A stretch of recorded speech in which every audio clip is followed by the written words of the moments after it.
In 1990, a writer named Marilyn Vos-Savant began a regular column for Parade magazine. Billed as the world's smartest woman, she spent her time answering various puzzles and brain teasers submitted by readers looking to stump her. One reader posed a question based on the game show Let's Make a Deal. You are given a choice of 3 doors. Behind one is a car, the others goats. You pick a door, say door 1, and the host, who knows what's behind them, opens another door, say door 3, to reveal a goat. He then asks, do you want to switch to door 2? Marilyn's answer was straightforward. You should always switch. She argued that by staying, you have a 1 in 3 chance of winning, but by switching, you double those odds to 2/3. The response was a furor. Over 10,000 readers wrote in to tell her she was wrong. Many were academics with PhDs in mathematics and statistics who claimed she blew it and suggested she study a standard textbook before answering again. Marilyn was right. Switching doors actually doubles your chances of winning the car. This visceral backlash exposed a universal glitch in human cognition.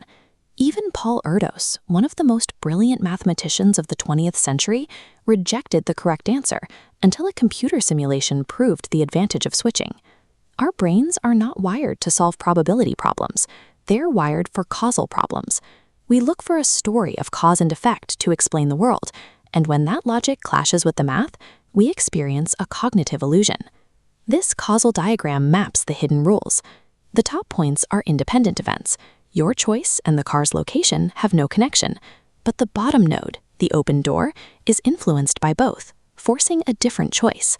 This convergence is a collider. When we lock our focus on a collider, in this case, seeing which door the host opens, it creates a spurious correlation between the 2 independent events above it. It's a magical transfer of information without a physical cause.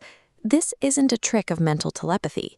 It's an artifact of Bayesian conditioning, where strict game rules force data into a specific, deceptive pattern. To see how much those rules matter, imagine an alternative show called Let's Fake a Deal. Here, the host opens a door you didn't choose, but he picks it completely at random. He might even accidentally reveal the car. In this causal diagram for the fake game, notice the missing arrow. Because the host chooses randomly, his action isn't influenced by the car's location. The open door reveals nothing about your choice. The variables remain independent. Switching provides no advantage. Even when the physical data looks identical, 2 closed doors and 1 goat revealed, the correct answer changes completely based on the invisible rules of how that data was gathered. This distorting prism, collider bias, warps our everyday reality and our personal relationships. Take the dating paradox. Highly attractive people have bad personalities.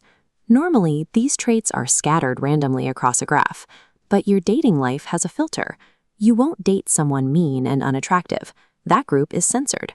Once removed, a false negative correlation emerges. It appears as though attractiveness directly causes a bad personality, simply because of the way you selected the pool. We frequently trick ourselves into believing false causal rules about society because we forget to account for the data we subconsciously filtered out. In 1946, biostatistician Joseph Berkson realized this same bias could lead to dangerous conclusions in medical science. He observed that 2 unrelated diseases can appear highly correlated when you only look at hospital records. The act of being admitted to a hospital is a massive collider.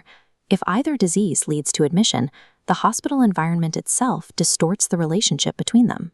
If researchers don't map out these causal structures, they risk inventing ineffective medical treatments based on perfectly accurate but biased data. This leads to the ultimate mathematical illusion, Simpson's paradox. This is a scenario where a drug can appear harmful to men and harmful to women, yet somehow look beneficial for the population as a whole. Raw data cannot speak for itself.